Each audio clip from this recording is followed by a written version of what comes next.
যারা জান্নাতি তারাই আসল সফলতা অর্জন করেছে, দুনিয়াতেও সফল আখেরাতেও সফল। চিল্লায় বলেন ঠিক কিনা?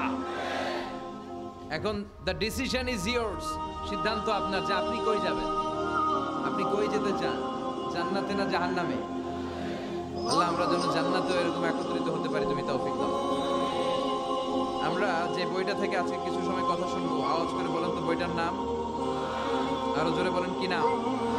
এই বইয়ে কোনো ভুল আছে, সন্দেহ আছে, সংশয় আছে? এই বইয়ের সাথে সম্পর্ক জোরদার করার দরকার আছে না নাই? এই বইটা কিয়ামতের দিন সুপারিশকারী হবে। বিষ্ণু বলেছেন ইকরাউল কুরআন ফাইন্নাহু ইয়াতি ইয়াউমাল কিয়ামাতি শাফিআন লিআসহাবিহি। বেশি বেশি কোরআনের তেলাওয়াত করো, কারণ এই কোরআন কিয়ামতের দিন তোমাদের জন্য সুপারিশকারী হবে। কোরআন যদি আপনার পক্ষে আল্লাহর কাছে সুপারিশ করে, আল্লাহ এই সুপারিশ ফেলে দিতে পারবে? পররাষ্ট্রমন্ত্রী যদি মাননীয় প্রধানমন্ত্রীর কাছে কোনো বিষয়ে সুপারিশ করে, রেকমেন্ডেশন করে, মাননীয় প্রধানমন্ত্রী এই সুপারিশকে কি রিজেক্ট করতে পারবে? কথা বলেন। এজন্য কোরআনের সুপারিশ আমরা চাই কি চাই না? এটা এমন একটা কিতাব যে কিতাবে কোনো ভুল নাই। যালিকাল কিতাব লা রাইবা ফি হুদাল লিল মুত্তাকিন। This is the book, the most authentic and original book, reliable book in the world, whereof there is no doubt in it and a guidance to those who are muttaqin. এই বইটা এমন বই যে বইয়ে কোনো ভুল নাই, কোনো সন্দেহ নাই। মুত্তাকিনদের জন্য পথ প্রদর্শনকারী হিসেবে বইটারে নাজিল করেছে কে? এই বইটার যেখান দিয়ে পড়েন হেদায়েত আছে না নাই, রহমত আছে না নাই, বরকত আছে না নাই, শিফা আছে না নাই? এই কিতাব পড়ে অসুস্থ ব্যক্তির গায়ে ফু দিলে সুস্থ করে কে? তার মানে এর মধ্যে শিফা আছে। সুবহানাল্লাহ পড়েন। সূরাতুল ফাতিহারে বলা হয় সূরাতুশ শিফা। সূরাতুল ফাতিহা পড়ে অসুস্থরে ফু দিলে সুস্থ করে কে? বিশ্বাস হয়? হ্যাঁ না একটু সন্দেহ লাগে? যদি সন্দেহ থাকে তাহলে ফু দিলে কাজ হবে? আর বিশ্বাস রেখে যদি ফু দেন ভালো করে দিবে কে? এমন এক কিতাব, এই কিতাব পড়লে সওয়াব, এই কিতাব ধরলে সওয়াব, এই কিতাবের জন্য মরলেও সওয়াব। ঠিক কি না? এমন এক কিতাব আল্লাহ দিলেন। এই কিতাবকে আল্লাহ বললেন নূর, আলো। আলোর সাথে তুলনা করেছেন কিতাবুন আনজালনাহু ইলাইকা লিতুখরিজান নাসা মিনাল যুলুমাতি ইলান নূর। I've revealed this holy and sacred book unto you, O my beloved last messenger, in order to lead the mankind out of darkness into the light. অন্ধকার থেকে আলোর দিকে নেয়ার জন্য এই কিতাবকে পাঠিয়েছে কে? এই কিতাব পড়লে, এই কিতাব মানলে, বুঝলে, এই কিতাবের বাস্তবায়ন সমাজে ঘটালে সমাজটা আলোকিত হবে। ঠিক কি না? আমরা একটা আলোকিত সমাজ চাই কি চাই না? যে সমাজে এই কিতাব দিয়ে আইন করা হয়, এই কিতাবের আইনে সমাজে আইনটাকে বাস্তবায়ন করা হয়, ওই সমাজে কোনো ধর্ষণ থাকে, কোনো দুর্নীতি থাকে, ওই সমাজটা হয় মদিনার সমাজ, ওই সমাজটা হয় শান্তির সমাজ। এজন্য আমরা যেন কোরআনের সাথে সম্পর্ক বাড়াই, প্রতিদিন যেন কোরআনের তেলাওয়াত করি, একটি করে হলেও কোরআনের আয়াতের বঙ্গানুবাদ যেন আমরা পড়ি। করা যাবে? সবাই পড়ি ইনশাআল্লাহ। আমি আপনাদের খেদমতে আমার খুতবার শুরুতে সূরাতুল মুজাম্মিল থেকে 4টি আয়াত তেলাওয়াত করেছি। এই সূরাতুল মুজাম্মিল থেকে কিছু কথা আজকে আমরা শুনবো ইনশাআল্লাহ। পড়া আমি সবসময় তাফসির মাহফিলগুলোর ক্লাসের মতো মনে করি। Class, I consider this tafsir program as a class. I consider myself as a teacher and all the sitting audience as a student of the Holy Quran. আমি মনে করি যে আমি কোরআনের শিক্ষক, আর যারা শুনছে তারা আমাদের ছাত্র। আমার আগে যিনি এখানে কথা বলছিলেন তিনি ছিলেন আমাদের শিক্ষক। এখন আমি একটু করে বসার সুযোগ পাইছি, আমি হয়ে গেছি শিক্ষক, আর আমরা সবাই কোরআনের ছাত্র। খুশি না বেজা? সূরাতুল মুজাম্মিল এটা কোরআনের 29তম পারার একটা সূরা। কততম পারার? এই সূরার আয়াত সংখ্যা 20। আয়াত সংখ্যা কত? এই সূরাটি মাক্কি সূরা। কি সূরা? আচ্ছা, এবার আমি প্রশ্ন করি, আপনারা উত্তর করেন। সূরাতুল মুজাম্মিল কত পারার সূরা? আয়াত সংখ্যা? সূরাটি মাদানী। হ্যাঁ, মাক্কি সূরা। আলহামদুলিল্লাহ পড়েন। এই সূরাটি আল্লাহ তাআলা বিশ্বনবীর নামে ডেডিকেট করেছেন। কার নামে? বিশ্বনবীর অনেকগুলো সুন্দর সুন্দর নাম আছে, শুধু মুহাম্মদ সাল্লাল্লাহু আলাইহি ওয়াসাল্লাম, এটাই ওনার নাম নয়, এটা ছাড়াও ওনার অনেক নাম আছে। ওনার একটা নাম আছে আহমদ। কি নাম? ইয়াতি মিন বাদি ইসমুহু আহমদ। মুহাম্মদ ওনার নাম, আহমদ ওনার নাম, তাহা ওনার নাম, মুজাম্মিল এটা ওনার একটা নাম, মুদ্দাসসির এটা ওনার একটা নাম, আবুল কাসিম এটা ওনার একটা নাম, কুনিয়াত। বিশ্বনবীর নামে এই সূরাটাকে ডেডিকেট করেছে কে? বিশ্বনবীকে আল্লাহ তাআলা এই সূরার ভিতরে অনেকগুলো ইনস্ট্রাকশন, গাইডলাইন দিয়েছে, পথ নির্দেশিকা। এগুলো আমাদের জীবনেও কাজে লাগবে, ঠিক কি না? তো এই আল মুজাম্মিল বিশ্বনবীর নামে ডেডিকেট করা একটি সূরা। আবার এই নামে আমাদেরও অনেকের নাম পাওয়া যায়, আছে না নাই? এখানে মুজাম্মিল ভাই কে কে আছে দেখি? মুজাম্মিল কেউ আছে মুজাম্মিল নামে?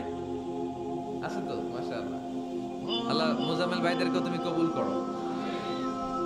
তো এই সূরার একটা কেন্দ্রীয় আলোচ্য বিষয় আছে, central subject matter, central theme of the surah Al Muzzammil. এই পুরো 20টা আয়াতে আল্লাহ কি বোঝাতে চাইলেন, আগে সংক্ষেপে এটা আমি বলবো। এই পুরো সূরার ভেতরে কেন্দ্রীয় যে আলোচ্য বিষয়টা আল্লাহ আমাদেরকে জানাতে চাইলেন সেটা হচ্ছে আমাদেরকে যে কোনো কাজে নামার আগে নিজেকে প্রস্তুত করে নিতে হবে। বুঝতে পেরেছেন? You have to take huge preparation for a successful mission. আপনি যদি কোনো মিশনে নামতে চান, আপনাকে you have to take preparation, you have to be prepared. নিজেকে প্রস্তুত করে নিতে হবে।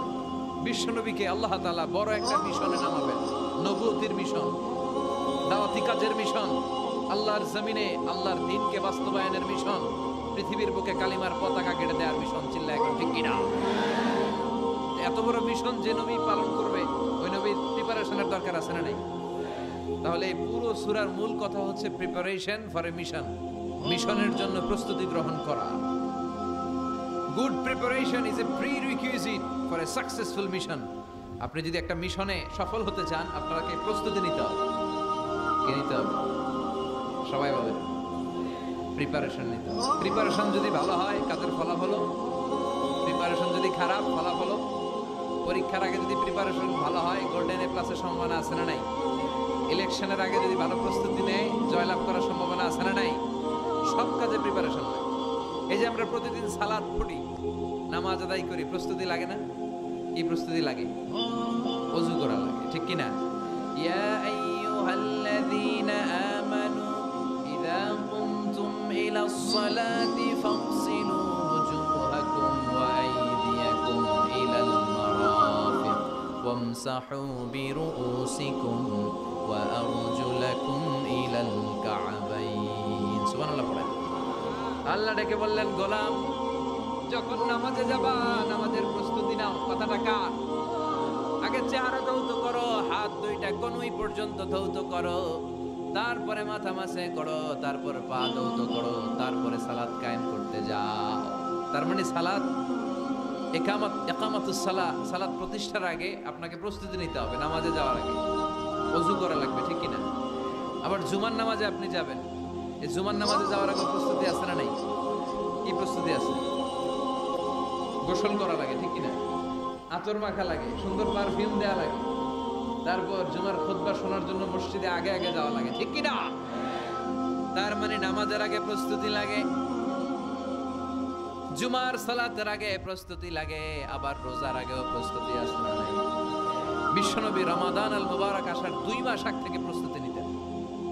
বিশ্বনবী দোয়া করতে শুরু করতেন রজব মাস থেকে, আর আল্লাহর কাছে বলতেন, আল্লাহুম্মা বারিক লানা ফি রজব ওয়া শাবান ওয়া বাল্লিগনা রমাদান। রজব শাবানে বরকতে দাও, রমজান মাসে গুনাহ ঝরাও, সপ্তাহ জুড়ে তুমি বরকতে দাও, জুমার দিনেতে গুনাহ ঝরাও, রজব শাবানে বরকতে দাও, চিল্লায় পড়েন আমিন। রমজান আসার 2 মাস আগে বিশ্বনবী রজব মাস থেকে রমজানের প্রস্তুতি নিতেন। আল্লাহু আকবার। আর পড়তেন, আল্লাহুম্মা বারিক লানা ফি রজব ওয়া শাবান। ও আল্লাহ, রজব আর শাবান মাসে আপনি বরকত দেন, ওয়া বাল্লিগনা রমাদান, রমজান মাসে পৌঁছে দেন। এখন যে মাসটা চলতেছে এটা কি মাস? হ্যাঁ, তাহলে রমজানের প্রস্তুতি নেওয়ার দরকার আছে না নাই? রমজানের 2 মাস আগ থেকে উনি প্রস্তুতি নিতেন। এরপরে ঈদ আসার আগে রমজানের প্রস্তুতি আসে না নাই? রমজানের ওই রোজার শেষে এলো খুশির ঈদ, তুই আপনাকে আজ বিলিয়ে দে শোন আসমানি তাকি, তোর সোনা দানা বালা খানা সব রাহে লিল্লাহ, দে যাকাতে মুর্দা মুসলিমের আজ ভাঙাইতে নিদ। পড়েন, রমজানের ওই রোজার শেষে এলো খুশির ঈদ, তুই পড়বি দের নামাজের মন সেই শহীদ গাহে, যে ময়দানে সব গাজী মুসলিম হয়েছে শহীদ। রমজানের ওই রোজার শেষে এলো খুশির ঈদ। আলহামদুলিল্লাহ পড়েন। তার মানে নামাজের আগে প্রস্তুতি লাগে, রোজার আগে প্রস্তুতি লাগে, ঈদের আগেও প্রস্তুতি লাগে। এরপরে হজ যদি পালন করতে চান তারও প্রস্তুতির দরকার আছে। একজন হজ করবে, প্রস্তুতি লাগবে না? কি প্রস্তুতি লাগবে? হ্যাঁ, পাসপোর্ট লাগবে, হজের ভিসা লাগবে, তারপরে রেজিস্ট্রেশন করা লাগবে, আশকোনার হাজি ক্যাম্পে প্রশিক্ষণ নেওয়া লাগবে, রিয়াল কেনা লাগবে, ইজার কেনা লাগবে, রিদা কেনা লাগবে, বেল্ট কেনা লাগবে, হজের নিয়ম কানুন জানা লাগবে, ঠিক কিনা? দেখেন, নামাজের আগে প্রস্তুতি লাগে, রোজার আগে প্রস্তুতি লাগে, হজের আগে প্রস্তুতি লাগে, কিন্তু যাকাতের আগে লাগে না। যাকাতের জন্য 1 বছর আগ থেকে প্রস্তুতি নেওয়া লাগে। আপনি কবে নিসাব পরিমাণ সম্পদের মালিক হলেন ডায়েরিতে নোট রাখার দরকার আছে না নাই? তার মানে নামাজের আগে প্রস্তুতি, রোজার আগে প্রস্তুতি, যাকাতের আগে প্রস্তুতি, হজের আগে প্রস্তুতি। এই সূরার মধ্য দিয়ে রব্বুল আলামিন বিশ্বনবীরে বুঝাতে চাইলেন, ও নবী, বিশাল একটা মিশনে আপনি নামবেন, বিশাল একটা যুদ্ধে আপনি নামবেন, কালেমার বাণীকে দুনিয়ার বুকে প্রচার করার গুরু দায়িত্ব নিয়ে নামবেন। এত বড় দায়িত্ব পালনের আগে আপনার প্রস্তুতি নেওয়ার দরকার আছে না নাই? বিশ্বনবীকে প্রস্তুতি নিতে বললেন। তার মানে এই সূরার কেন্দ্রীয় আলোচ্য বিষয় হচ্ছে you have to take a very good preparation for a mission. আপনি কোন কাজে সফল হতে হলে আপনাকে প্রস্তুতি নিতে হবে। ভালো প্রস্তুতি ছাড়া সফল হওয়া যাবে? আবার যুদ্ধের ময়দানেও যখন আমরা যাই, বিশ্বনবী যেতেন, প্রস্তুতি ছিল কি ছিল না? আল্লাহ বললেন, ওয়া আ'ইদ্দু লাহুম মাসতাতা'তুম মিন কুওয়া ওয়া মির রিবাতিল খাইল তুরহিবুনা বিহি আদুওয়াল্লাহি ওয়া আদুওয়াকুম। আল্লাহ ডেকে বলেন, গোলাম, যুদ্ধের ময়দানে যাওয়ার আগে ভালো করে নিজেদেরকে প্রস্তুত করে নাও। ওয়া আ'ইদ্দু লাহুম মাসতাতা'তুম মিন কুওয়া, তোমাদের শক্তি সামর্থ্য যা আছে সব প্রস্তুত করে রাখো। সবকিছু প্রস্তুত থাকবে মুসলমানদের, মুসলমান থাকবে সদা জাগ্রত, সদা প্রস্তুত। চিল্লায় বলেন ঠিক কিনা? প্রস্তুত থাকতে হবে যুদ্ধের জন্য। আমরা যে যোদ্ধা আমরা ভুলেই গেছি, আমরা যে যোদ্ধা জাতি, আমাদের রক্তে যে যুদ্ধের ঘ্রাণ, এটা আমরা ভুলেই গেছি। আল্লাহ বললেন, ওয়া আ'ইদ্দু লাহুম মাসতাতা'তুম মিন কুওয়া, শক্তি আর রসদ জোগাড় করে রাখো। তুরহিবুনা বিহি আদুওয়াল্লাহি ওয়া আদুওয়াকুম, এই শক্তি আর সম্ভাবনা দিয়ে আল্লাহর দুশমনদেরকে তোমরা ভয় দেখাবা। মির রিবাতিল খাইল, ঘোড় সাওয়ারগুলোকে প্রস্তুত করে রাখো। বর্তমানে তো ঘোড়া টোরা নাই, এখন প্রস্তুত করে রাখতে হবে অ্যাটম বোমা, ঠিক কিনা? এখন রাখতে হবে AK-47, rocket launcher, drone, missile, ballistic ক্ষেপণাস্ত্র, রণতরী, যুদ্ধ জাহাজ, ঠিক কিনা? গোটা বিশ্বের মুসলমানদের একটা সেন্ট্রাল মিলিটারি দরকার। 50টারও বেশি মুসলিম দেশ, আমাদের সেন্ট্রাল কোনো লিডারশিপ নাই, আমাদের কেন্দ্রীয় কোনো মিলিটারি নাই। যদি আমাদের একটা মিলিটারি থাকতো, সিরিয়াতে আক্রমণ হয়েছে আমাদের বিরুদ্ধে, আমাদের মুসলিম মিলিটারি সেখানে প্রতিরোধ করে তুলতো। চিল্লা এখন ঠিক কিনা? আরাকানে আক্রমণ হয়েছে, মুসলিম মিলিটারি প্রতিরোধ করে তুলবে। ফিলিস্তিনে আক্রমণ হয়েছে, আমাদের মুসলিম মিলিটারি প্রতিরোধ করে তুলবে। এটা আমাদেরকে নেতৃত্ব দেওয়ার মতো কেউ নাই, আমাদের শক্তি সম্ভাবনাকে জোগাড় করে রাখার মতো কেউ নাই। এক রিসেপ তাইয়েব এরদোগান গোটা বিশ্বের যেখানে মুসলমানরা নির্যাতিত ওখানে ছুটে যায়। সে একা কি করবে? এরকম 10টা এরদোগান যদি আমাদের হাতে থাকতো, মুসলমানদের দিকে চোখ রাঙিয়ে কথা বলার সাহস কারো ছিল না। চিল্লা এখন ঠিক কিনা?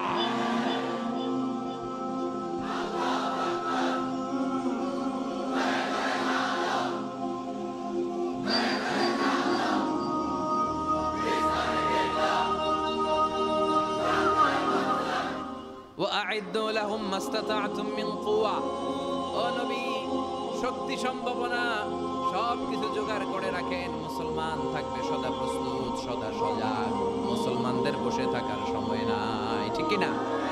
তার মানে এই পুরো সূরাতে, সূরাতুল মুজাম্মিলে আল্লাহ তাআলা যে সেন্ট্রাল মেসেজটা বিশ্বনবীকে দিতে চাইলেন সেটা হচ্ছে, নবী প্রস্তুতি নেন, লড়াইয়ের প্রস্তুতি, যুদ্ধের প্রস্তুতি, মিশনে নামার প্রস্তুতি। সুবহানাল্লাহ পড়া। তাহলে সূরাতুল মুজাম্মিলের কেন্দ্রীয় আলোচ্য বিষয় কি? প্রস্তুতি। চিল্লায় বলেন, কেন্দ্রীয় আলোচ্য বিষয় কি?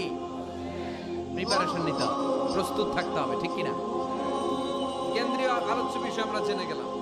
এবার জানবো কোন প্রেক্ষাপটে এই সূরাটা নাজিল হয়েছে। শুনবেন? মনোযোগ আছে না গেছে? কথা বুঝতে পারতেছেন তো? কথা বোঝা যান না বোঝানো যার? বোঝা যার? সূরাতুল মুজাম্মিল এটা শুধু মাক্কি সূরাই নয়, এটা মাক্কি যুগে নাজিল হওয়া শুরুর দিককার সূরা। কোরআনের নাজিলের দিক থেকে সর্বপ্রথম সূরা কোনটা? সূরাতুল আলাক। ইকরা বিসমি রাব্বিকাল্লাযী খালাক, এই আয়াতগুলো প্রথমে নাজিল হয়েছে। এই সূরা আলাকের প্রথম 5 আয়াতের পরপরই এই সূরা মুজাম্মিল নাজিল করে দিয়েছে কে? তার মানে মাক্কি জীবনের একেবারে শুরুর দিককার সময়। বিশ্বনবীর বয়স তখন 40। কত? সবাই বলেন। 40 বছর বয়সে উনি নবী হয়েছে। তার মানে আগের জীবনে কি ছিলেন? জালেম ছিলেন, মূর্খ ছিলেন, গোমরা ছিলেন। বিশ্বনবীর পুরো জীবনটাই আদর্শ। চিল্লায় বলেন ঠিক কি না?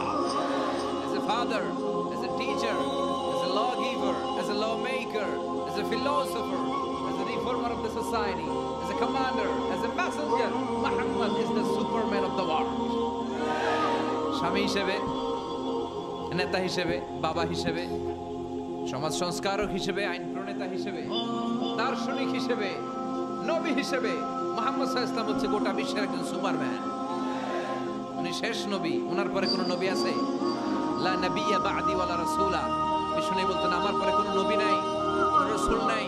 সাইয়েদনা আদম থেকে নবী আসার যত ধারাবাহিকতা, পুরো চেইনটাকে আল্লাহ তাআলা আমাকে পাঠানোর মাধ্যমে কেটে দিয়েছেন। চিল্লায় এখন ঠিক কি না?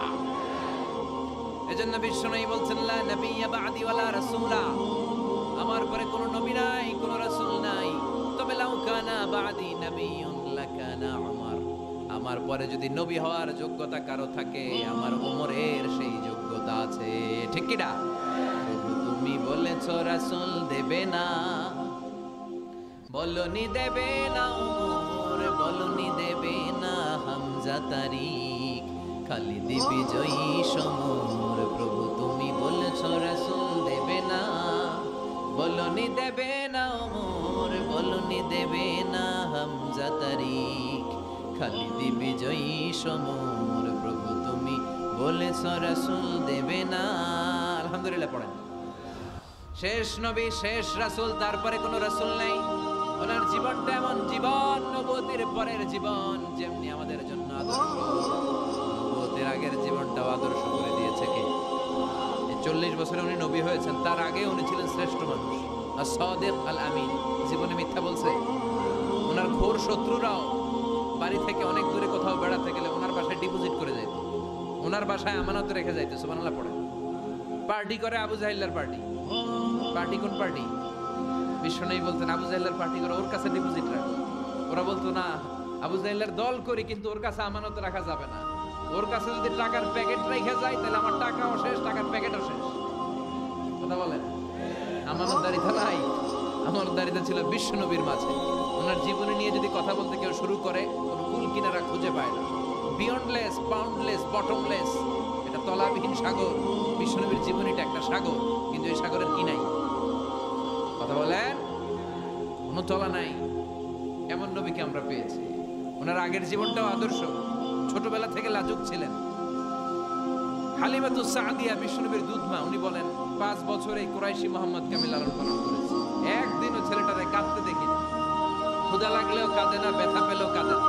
কিন্তু লজ্জাস্থানের জায়গা থেকে এই শিশু মুহাম্মদের কাপড়টা একটু সরে গেলে ছোট্ট মুহাম্মদ চিৎকার দিয়ে ওঠে। কি নবী ছিল! 15 বছর বয়সে হালাফুল ফুদুল একটা সংগঠন করেছে। হালাফুল ফুদুল, যেটাকে বাংলা আমরা বলি হিলফুল ফুজুল। আসলে শব্দটা হালাফুল ফুদুল। হালাফ মানে শপথ, টু টেক অ্যান ওথ, শপথ নেয়া। ফুদুল হচ্ছে ভালো কাজের উপর।